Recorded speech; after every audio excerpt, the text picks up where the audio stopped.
সর্বশেষ সেইখানে এমন একটা অভ্যুত্থান হলো এবং সবাইকে তারা সুপ্রিম কোর্ট পোড়ালো, সংসদ ভবন পোড়ালো, 5 তারকা হোটেল পোড়ালো, নেতা নেত্রীরা পালিয়ে গেল, হেলিকপ্টারের রশি ধরে ধরে পালালো, এরকম ঘটনা ঘটলো। জামায়াতের এবার পার্সেন্টেজ অফ ভোট বাড়বে, কিন্তু আসন প্রাপ্তির জন্য যে প্রতিযোগিতা এসে আগের তুলনায় যতখানি ব্যবধান কমিয়ে আনা দরকার সেইটা হবে না হয়তো, কারণ আগের ভোটের হিসাব এত বছরে পরিবর্তন সব মিলিয়ে টিলিয়ে তাদের ভোটের পার্সেন্টেজ বাড়বে। সে কারণেই দেখবেন জামায়াত পিআর নিয়ে এখন খুব বেশি অ্যাডামেন্ট যে পিআর দিতে হবে, কারণ তারা জানে যে আসন প্রাপ্তির বিবেচনায় তারা খুব ভালো আসন প্রাপ্তিতে যাবে না এইবার।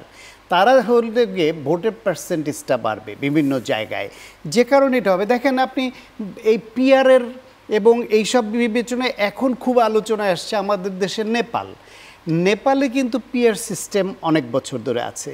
সেই পিআর সিস্টেম তাদেরকে কোনো বেনিফিট দিতে পারেনি, না দুর্নীতি কমাতে পেরেছে, না নেপোটিজম কমাতে পেরেছে। নেপোকিড নামে আলাদা টার্মই ওইখানে চালু হয়ে গেল, যে নেতার ছেলেরা বিলাসবহুল জীবনযাপন করে। সর্বশেষ সেইখানে এমন একটা অভ্যুত্থান হলো এবং সবাইকে তারা সুপ্রিম কোর্ট পোড়ালো, সংসদ ভবন পোড়ালো, 5 তারকা হোটেল পোড়ালো, নেতা নেত্রীরা পালিয়ে গেল, হেলিকপ্টারের রশি ধরে ধরে পালালো, এরকম ঘটনা ঘটলো। ঘটনা ঘটার পরে আবার সাবেক বিচারপতি এক ভদ্র মহিলা সুশীলা কার্কি দায়িত্ব নিলেন, দায়িত্ব নিয়েই বললেন 6 মাসের মধ্যে নির্বাচন, মার্চে নির্বাচন দিবেন।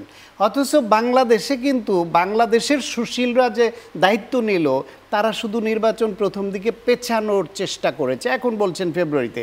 এখন নেপালের থেকে এই দেশে না এই পিআর সিস্টেমে জামায়াত ইসলাম বা অন্য যারা চায় নিম্নকক্ষে পিআর তারা শিক্ষা নিচ্ছে, না আমাদের সরকারের দায়িত্বে যারা ছিল তারা শিক্ষা নিয়েছে। ফলে আমাদের এইখানের রাজনীতিবিদরা অতীতের বিভিন্ন ইভেন্ট থেকেও শিক্ষা নেয়নি, বিদেশ থেকেও শিক্ষা নেয় না।